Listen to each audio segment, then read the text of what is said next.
boys and girls, and welcome to the concession stand here on the KB Radio Network. I am your host, Kevin Reed, and welcome to the review of the brand new addition to the Planet of the Apes franchise, Kingdom of the Planet of the Apes. That's a lot of does in in that title. This is the fourth installment of the Planet of the Apes reboot franchise, and it is the 10th overall film in the entire Planet of the Apes film franchise. And this film is directed by Wes Ball, who has previously directed all of the Maze Runner films, if you watch those films.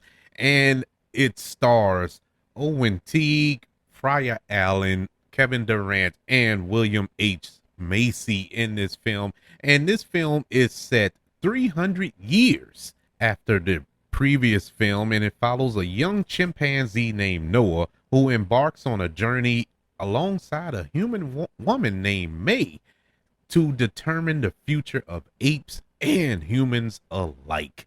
This film, I'm not gonna say was highly anticipated on my list. I wouldn't call myself a giant Planet of the Apes fan.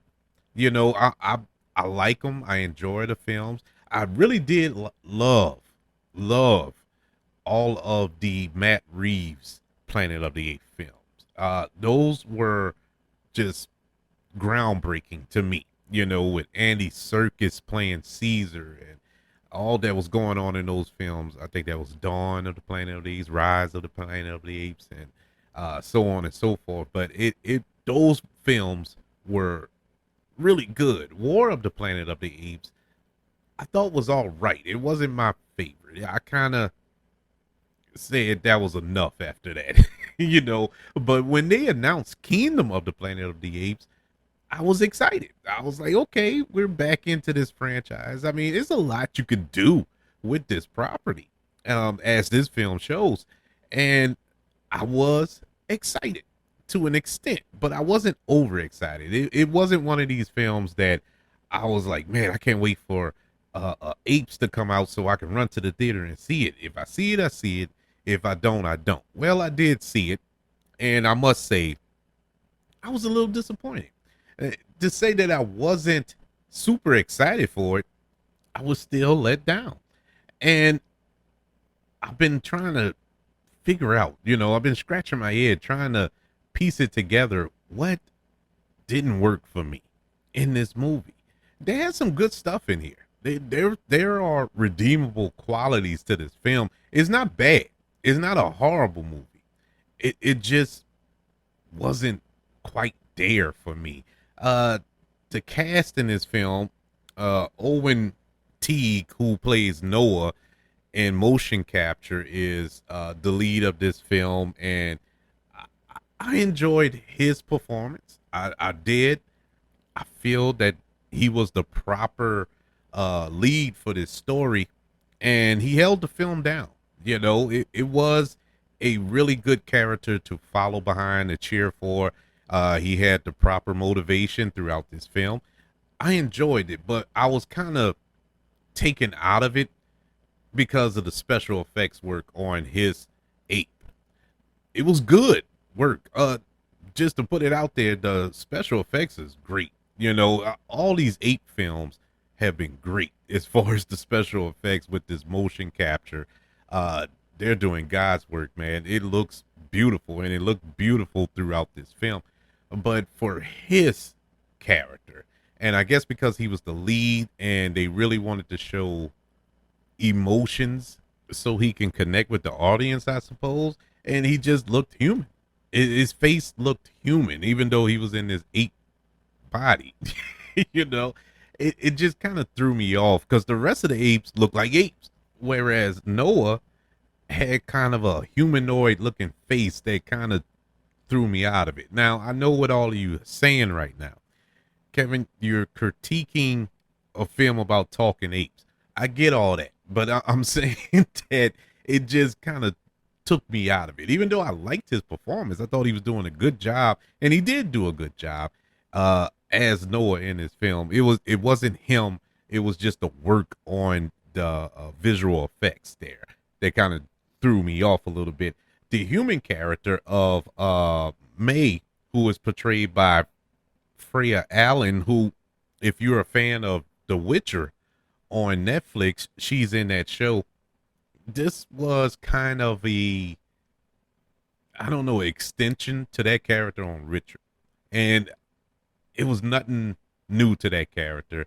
I really didn't like I really didn't like her character. I really couldn't get behind her character. It just, she was just there, you know. And even though she's the MacGuffin here, she's the driving force in the middle of all this ape chaos. You, I mean, she's human. You're supposed to get with the human characters, but I wasn't, you know.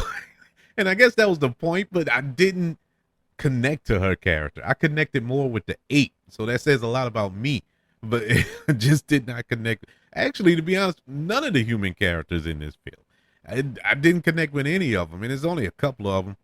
But if you go back to the old Charleston Heston Planet of the Apes film, you connected with Charleston Heston. You know, you didn't.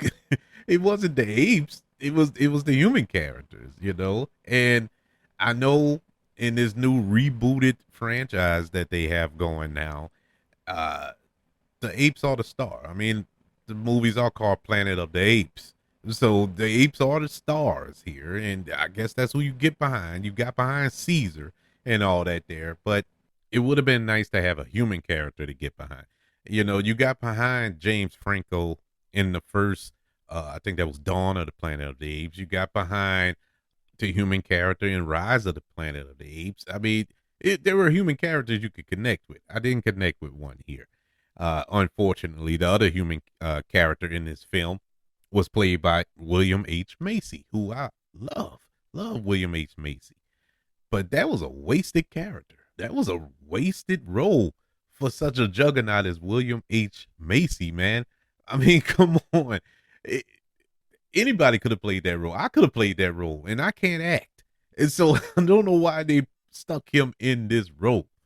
Another character here, another ape, Proximus Caesar, who was portrayed by Kevin Durant, who we saw in his human form just a few weeks ago in Abigail. He plays the villain here, or the antagonist, if you will. I enjoyed his performance as Proximus Caesar. This is two in a row for Kevin Durant. I enjoyed him in Abigail. I enjoyed him here in Kingdom of the Planet of the Apes as well. I think this is the year of Kevin Durant, I guess. You know, these are two back-to-back good performances from him.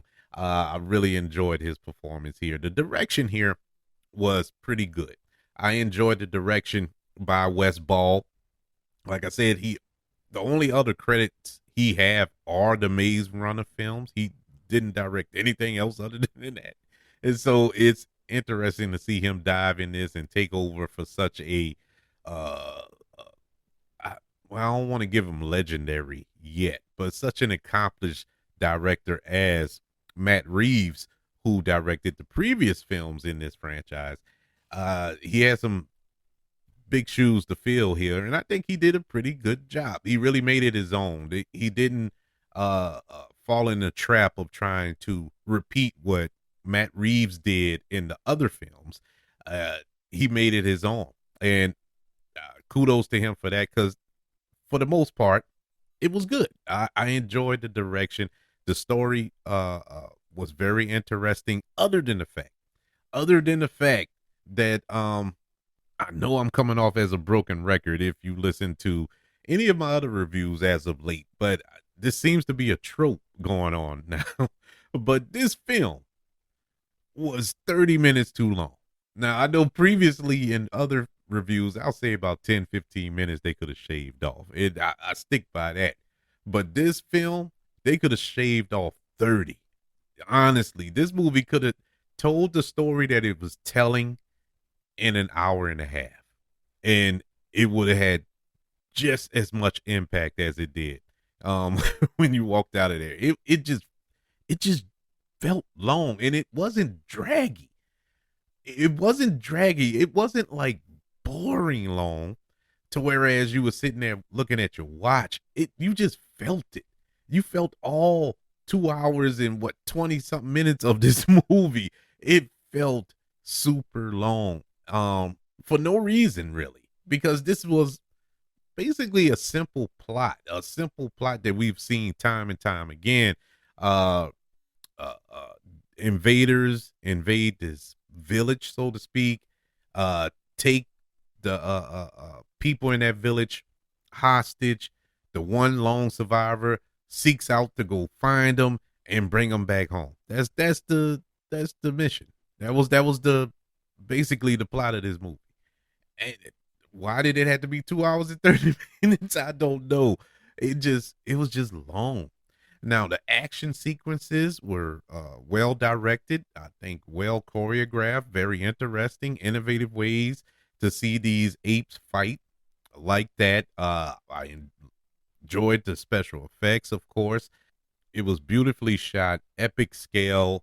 I highly recommend IMAX if you plan to go check it out because it looks gorgeous. Gorgeous. I didn't go see it in IMAX, but if I could do it over, I would see it in IMAX. It looks amazing.